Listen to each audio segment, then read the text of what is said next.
എല്ലാവർക്കും പ്രഭാത വന്ദനം. കർത്താവിന് നമ്മളെ ആവശ്യമുണ്ട് എന്നൊരു ചിന്തയാണ് ഈ പ്രഭാതത്തിൽ ഞാൻ നിങ്ങളുമായിട്ട് പങ്കുവയ്ക്കുവാൻ ആഗ്രഹിക്കുന്നത്. അതിനാധാരം ലൂക്കോസിൻ്റെ സുവിശേഷം 19 അധ്യായം അതിൻ്റെ 34 വാക്യമാണ്. കഴുതക്കുട്ടിയെ അഴിക്കുന്നത് എന്തെന്ന് ചോദിച്ചതിന് കർത്താവിന് ഇതിനെക്കൊണ്ട് ആവശ്യമുണ്ട് എന്ന് പറഞ്ഞു. ഭൂമിയിലേക്ക് ഇറങ്ങി വന്ന കർത്താവിന് തൻ്റെ പദ്ധതിയുടെ ഭാഗമായി മാറാൻ ഒരു കഴുതക്കുട്ടിയെ ദൈവം നൂറ്റാണ്ടുകൾക്ക് മുമ്പ് മാറ്റി നിർത്തിയിരുന്നു. ഈ കഴുതക്കുട്ടിയെ കുറിച്ച് ലൂക്കോസ് സുവിശേഷത്തിലും മറ്റു സുവിശേഷങ്ങളിലും മാത്രമല്ല നാം ആദ്യം കാണുന്നത്. ഈ കഴുതക്കുട്ടി ജനിക്കുന്നതിന് നൂറ്റാണ്ടുകൾക്ക് മുൻപ് ഈ കഴുതക്കുട്ടിയുടെ മേലൊരു പ്രവചനമുണ്ടായിരുന്നു. അത് വെളിപ്പെടുത്തുന്ന വേദഭാഗമാണ് സക്കറിയ 9:9. അന്ന് ഈ തള്ളക്കഴുതയോ പിള്ളക്കഴുതയോ ജനിക്കപ്പെട്ടിട്ടില്ല.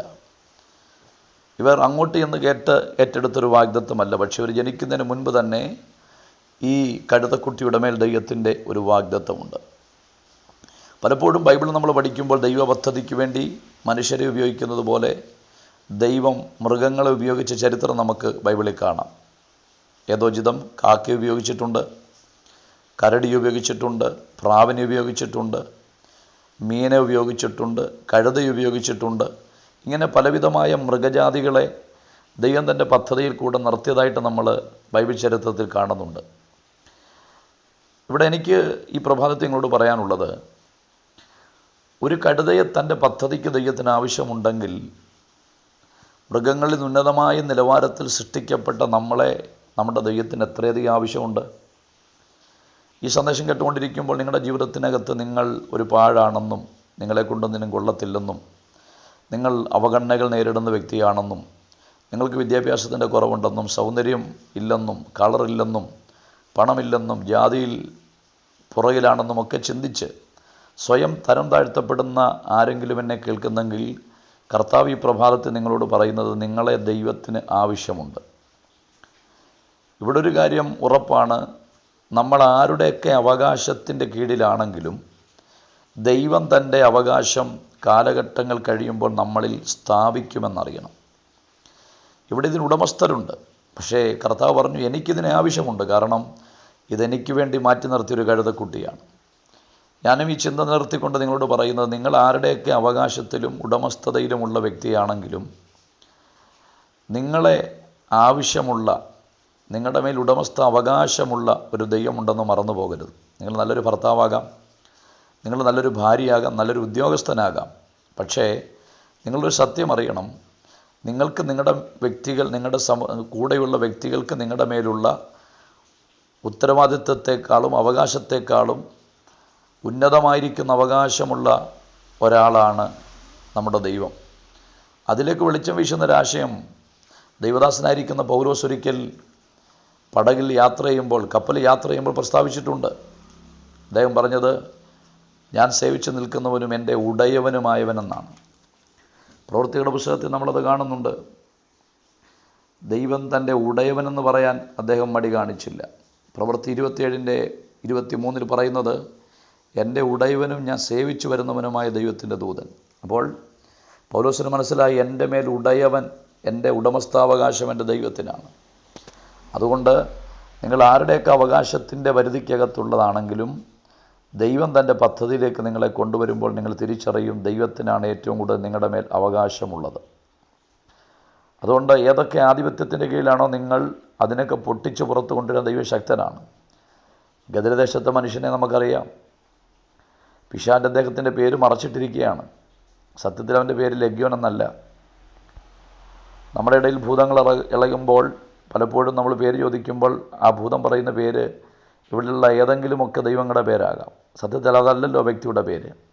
യഥാർത്ഥ പേരിനെ മറച്ചുകൊണ്ട് ആ മനുഷ്യനെ ഭ്രാന്തനാക്കി മാറ്റിയ ഒരു ശക്തമായ പൈശാചിക സ്വാധീനം, അതിൻ്റെ കെട്ടടിച്ച് ദൈവം തൻ്റെ ഉടമസ്ഥ അവകാശം ആ വ്യക്തിയിൽ വെളിപ്പെടുത്തിയപ്പോൾ ദക്കപ്പലി നാട്ടിൽ ലഭിക്കപ്പെട്ടത് അനുഗ്രഹീതനായൊരു സുവിശേഷകനെയാണ്. ഇന്ന് ഈ ശബ്ദം ഞങ്ങളോട് കൈമാറിക്കൊണ്ടിരിക്കുമ്പോൾ നിങ്ങൾ പല മണ്ഡലങ്ങളിൽ ശോഭിക്കേണ്ടതായ കാലഘട്ടങ്ങൾ പലതും കഴിഞ്ഞുപോയി.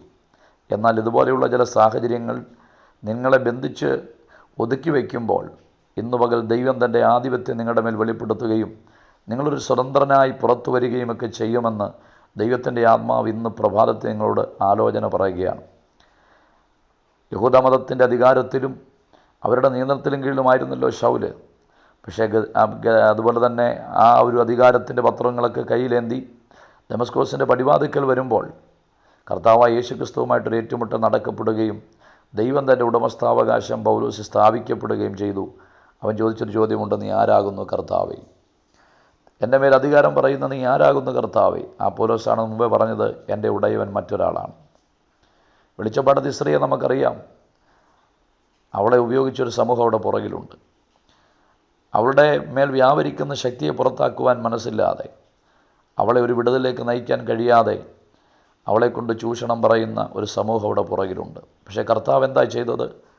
തൻ്റെ ദാസന്മാർ മുഖാന്തരം അവളുടെ ദുരാത്മാവിനെ പുറത്താക്കിയപ്പോൾ കർത്താവിന് അവളുടെ മേലുള്ള ആധിപത്യം വെളിപ്പെടുകയായിരുന്നു. അതുകൊണ്ട് ഞാൻ പറയുന്നത്, ഈ കഴുതക്കുട്ടിയെപ്പോലെ നിങ്ങൾ ആരുടെയൊക്കെ അവകാശത്തിലും ആധിപത്യത്തിലുമാണെങ്കിൽ കർത്താവിന് നിങ്ങളെ ആവശ്യമുള്ളതുകൊണ്ട് നിങ്ങൾ എവിടെയാണെങ്കിലും ദൈവം നിങ്ങളെ പുറത്തു കൊണ്ടുവരും. നിങ്ങളിപ്പോൾ ശബ്ദം കേൾക്കുന്നത് വൈദേശിക രാജ്യങ്ങളിലായിരിക്കാം, ഏതെങ്കിലും ഒരു സംസ്ഥാനത്തിൻ്റെ ഏതെങ്കിലും ഒരു ഗ്രാമത്തിൻ്റെ ആരും അറിയാത്ത ഒരു പശ്ചാത്തലത്തിലായിരിക്കാം. പക്ഷേ ഞാൻ നിങ്ങൾക്ക് ഉറപ്പ് തരുന്നു, കർത്താവിന് നിങ്ങളെ ആവശ്യമുണ്ടെങ്കിൽ ചില നൂലാമാലകൾ, ചില പ്രതിബന്ധങ്ങൾ, അതിനെയൊക്കെ പൊട്ടിച്ച് നിങ്ങളെ പുറത്തെടുക്കുന്നൊരു ദൈവമുണ്ട്. നമുക്കറിയാം, ദൈവിക പദ്ധതിക്ക് വേണ്ടി നമ്മളെ ആവശ്യമുള്ളതുകൊണ്ട് ദൈവം നമ്മെ ഭൂമി സൃഷ്ടിച്ചുവെന്ന് വേണം നമ്മൾ പഠിക്കാൻ. ബൈബിൾ ചരിത്രത്തിൽ അമ്മയുടെ ഉദരം മുതൽ ദൈവത്തിന് ആവശ്യമുള്ള ചിലരുണ്ടായിരുന്നു. ചിലരെ ജനനം മുതൽ കർത്താവ് വേർതിരിച്ചു. ചിലർ ഔദ്യോഗിക മേഖലകളായിരുന്നപ്പോൾ ദൈവം വേർതിരിച്ചു. അപ്പോൾ ദൈവത്തിൻ്റെ ആവശ്യം ദൈവം വെളിപ്പെടുത്തുന്നതിന് ഓരോ കാലഘട്ടങ്ങളിൽ ഓരോരുത്തരെ ദൈവം തിരഞ്ഞെടുക്കുന്ന വ്യത്യസ്ത രീതിയിലാണ്. യിരെമ്യാവിനോട് പറഞ്ഞത്, നിൻ്റെ അമ്മയുടെ ഉദരത്തിൽ നിന്നെ ഉരുവാക്കിയത് ഞാനാണ്, കാരണം അവിടെ മുതൽ എനിക്ക് നിന്നെ ആവശ്യമുണ്ടായിരുന്നു. പൗലോസ് പറയുന്നത് ജനനം മുതൽ എന്നെ വേർതിരിക്കപ്പെട്ടു എന്നാണ്. അപ്പോൾ പൗലോസിനെ ജനനം മുതലാണ്, യിരെമ്യാവിനെ ഉദരം മുതലും പൗലോസിനെ ജനനം മുതലുമാണ്. അതുപോലെ തന്നെ ആമോസ് പറയുന്നത്, ഞാൻ ആടിനെ നോക്കിക്കൊണ്ടിരിക്കുമ്പോൾ ദൈവം എന്നെ വിളിച്ചു എന്നാണ്. ഔദ്യോഗിക മേഖലകൾ പ്രയോജനപ്പെട്ടുകൊണ്ടിരിക്കുകയാണ്. ചുങ്കം പിരിക്കുന്ന മത്തായിയും സക്കായിയും ഒക്കെ അവരൊക്കെ ഒരു ഔദ്യോഗിക മേഖലയിൽ പ്രയോജനപ്പെട്ടുകൊണ്ടിരിക്കുമ്പോഴാണ് ദൈവം അവരെ തൻ്റെ പദ്ധതിക്ക് വേണ്ടി പുറത്തെടുക്കുവാനിടയായത്. ഞാൻ എൻ്റെ വാക്കുകളെ ഇവിടെ ഉപസംഹരിക്കുകയാണ്. പ്രിയമുള്ളവരെ, നമ്മുടെ കർത്താവിന് നമ്മളെ ആവശ്യമുണ്ട്. ആ ആവശ്യം തിരിച്ചറിയുന്നിടത്താണ് ക്രിസ്തുജീവിതം ധന്യമായി മാറുന്നത്. നിങ്ങൾ ഏതൊക്കെ സാഹചര്യങ്ങൾ കൊണ്ട് നിങ്ങളെ തന്നെ ഒളിപ്പിക്കാനും മറയ്ക്കാനും നിങ്ങൾ ശ്രമിച്ചാലും കാലഘട്ടം കഴിയുമ്പോൾ ചിലരെ ദൈവം നിങ്ങളെ പുറത്തെടുക്കുവാൻ നിങ്ങളുടെ അടുക്കിലേക്ക് അയക്കും. അതുകൊണ്ട് ദൈവത്തിൻ്റെ ആവശ്യം എന്താണ് നമ്മളെക്കുറിച്ചെന്നുള്ള തിരിച്ചറിഞ്ഞ് ധന്യമായൊരു ക്രിസ്തുജീവിതം പടുത്തുയർത്തുവാൻ ഈ സന്ദേശം നിങ്ങൾക്ക് ഏവർക്കും ഇടവരുത്തട്ടെ എന്ന് പ്രാർത്ഥിച്ചുകൊണ്ട് ഞാൻ എൻ്റെ വാക്കുകൾ ഉപസംഹരിക്കുന്നു. ഈ വചനങ്ങളാൽ ദൈവം നമ്മെ അനുഗ്രഹിക്കുമാറാകട്ടെ.